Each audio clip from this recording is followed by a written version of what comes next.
इस आध्यात्मिक सत्संग सभा में आए हुए हमारे गुरु भाई बहनों, माताओं, बच्चे और बच्चियों, आप सभी को सादर सत्यम जय गुरुदेव। आज हम आप सब सतयुग तीर्थ की इस पावन धरा पर इस शांति वेला के अवसर पर इस आध्यात्मिक सत्संग सभा में बैठे हुए हैं।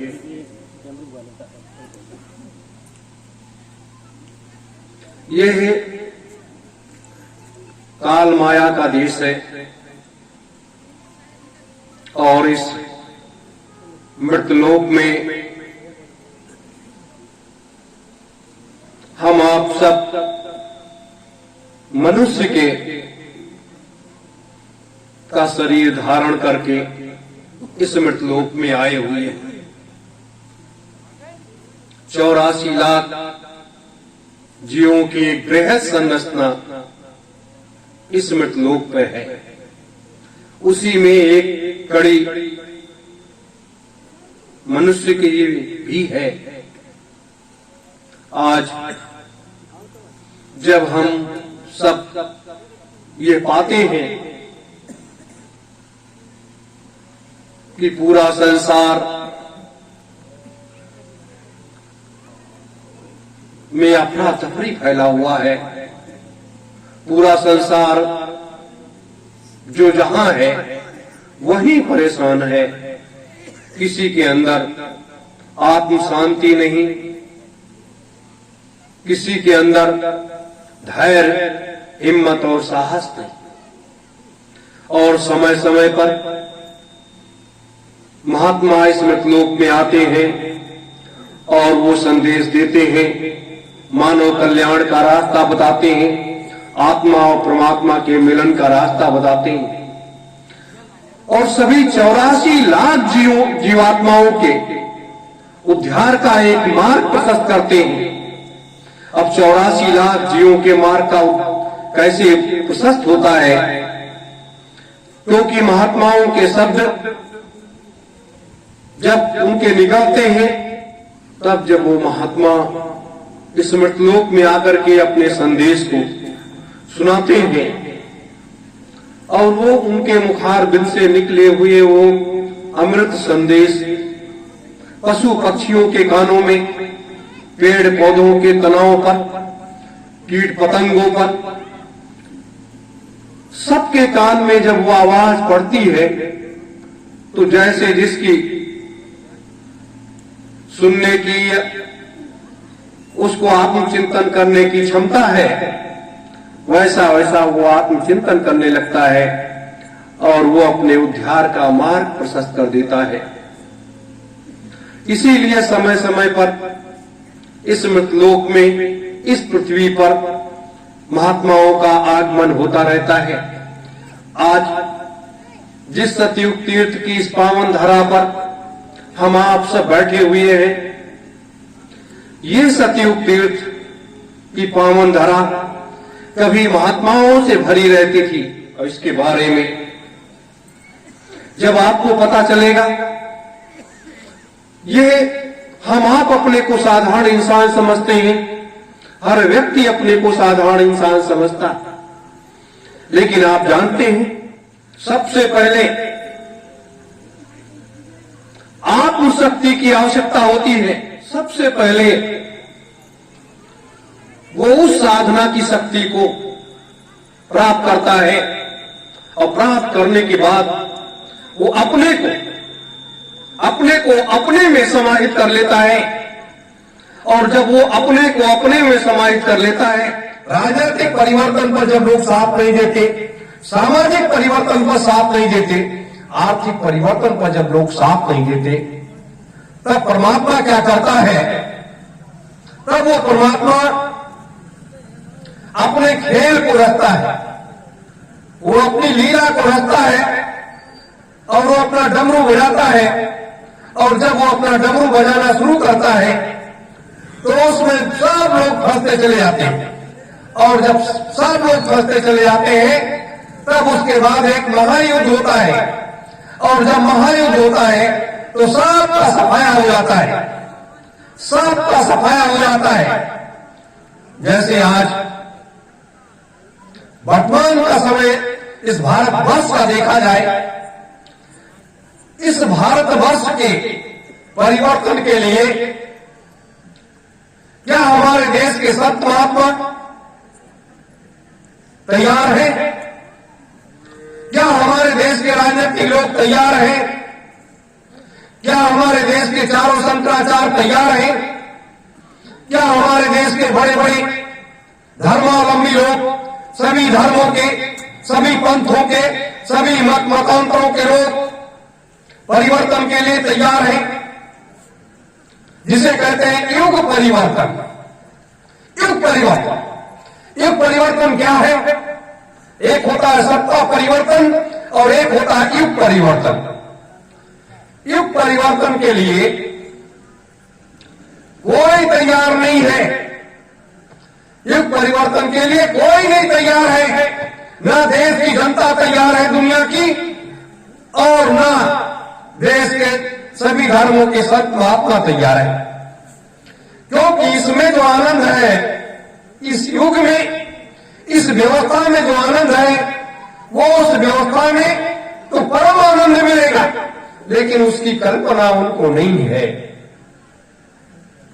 आज महात्माओं का विलासतापूर्ण जीवन ये मानव समाज को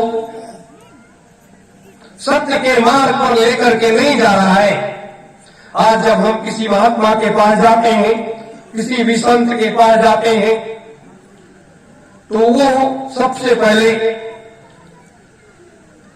जो भूतकाल में बीत गया, राम ने क्या किया, कृष्ण ने क्या किया, बुद्ध जी ने क्या किया, कबीर साहब ने क्या किया, और हमारे पूर्वजों ने सबने कब क्या क्या किया, वो उनका उदाहरण देते हैं। और उसके बाद आत्मा और परमात्मा के भेद का राज रहस्य बताते हैं। आत्मा और परमात्मा मनुष्य रूपी जीव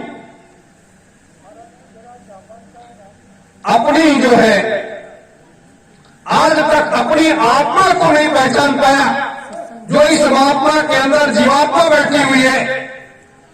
आज का मनुष्य नहीं समझा, अपने को पहचान नहीं पाया कि ये मेरी जीवात्मा जो है ये परमात्मा में कैसे विलीन होती है, और ये क्यों हमारे अंदर, इसके अंदर बैठी हुई है।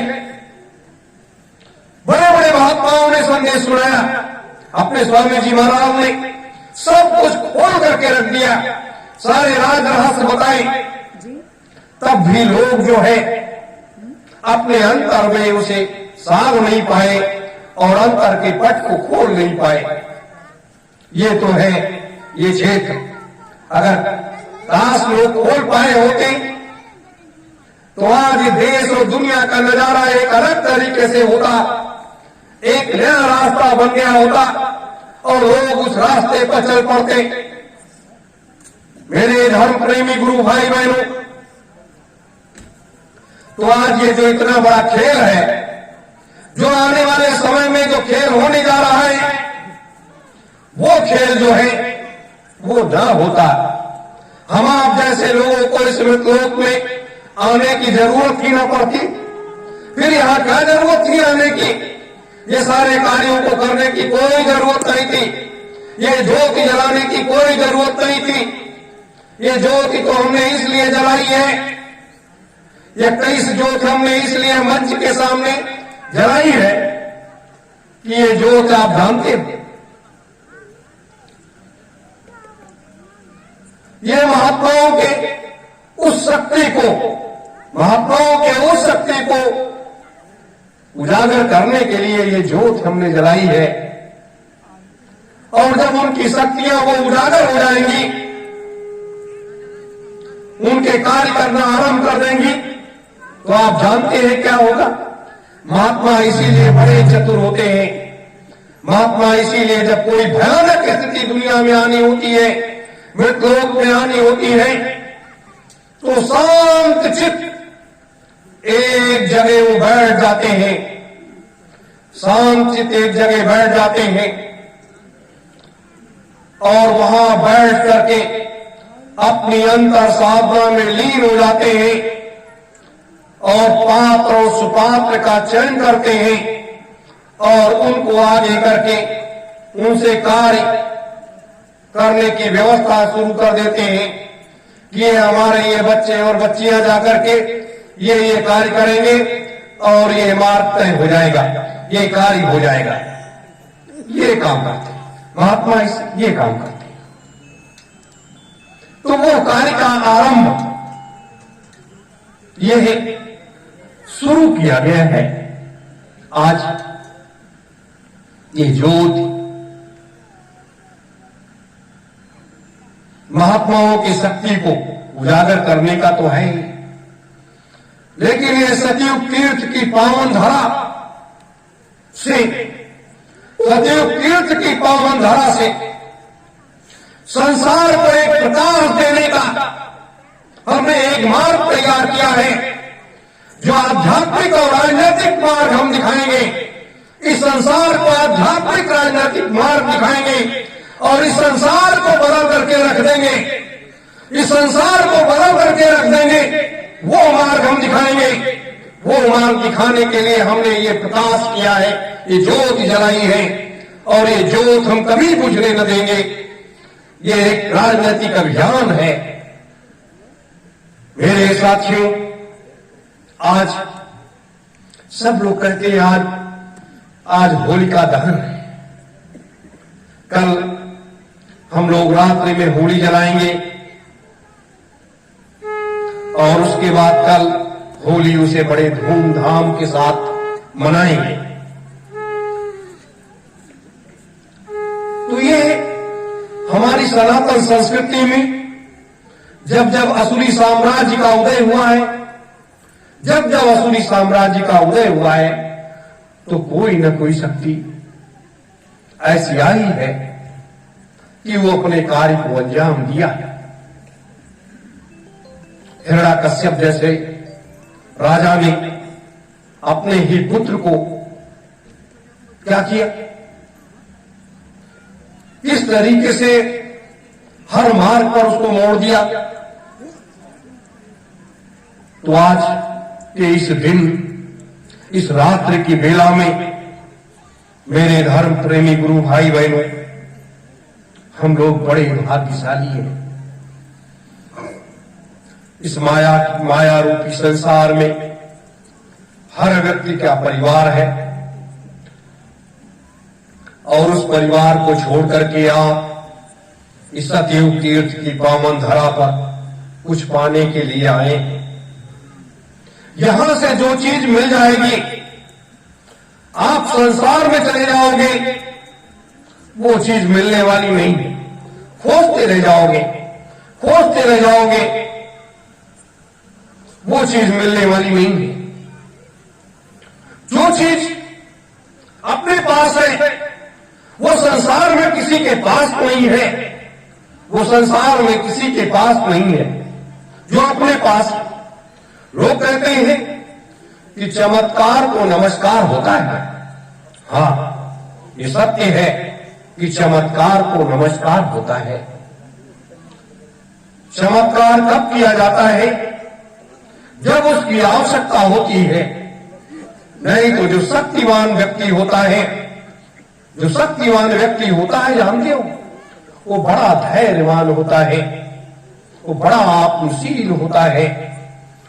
वो सिर्फ अपने मार्ग, अपने रास्ते को देखता है और अपने कार्य को अंजाम देने के लिए उस समय घड़ी को देखता है और अंदरवत अपने रास्ते पर अंदरवत चलता रहता है। जैसे स्वामी जी महाराज ने 60 वर्षों का समय व्यतीत करने के बाद एक योजना के तहत वहां से निकल करके और कहां पहुंच गए? सिद्ध आश्रम में जाकर के बैठ गए।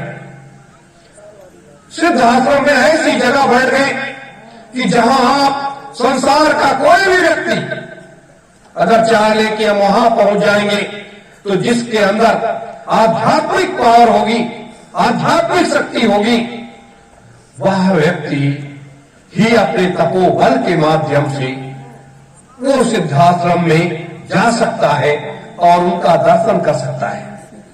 और वायु रूपी संसार में तो आज बहुत से लोग कह रहे हैं, कोई कह रहा है मेरे पास, कोई कह रहा है मेरे पास, कोई कह रहा है मेरे पास। ये शक्तियां किसी के पास नहीं होती। ये शक्तियां अपने अंतर में अगर आप उनको बैठा ले जाओगे तब वो हमेशा आपके पास रहेंगी, वरना नहीं रहेंगी। मेरे धर्म प्रेमी गुरु भाई बहनों, आज का जो दृश्य हो रहा है, मैं थोड़ी सी राजनीतिक चर्चा करूंगा, उसके बाद आपको अध्यात्म की तरफ लेकर के जाऊंगा। आज वर्तमान में अभी आपने देखा 5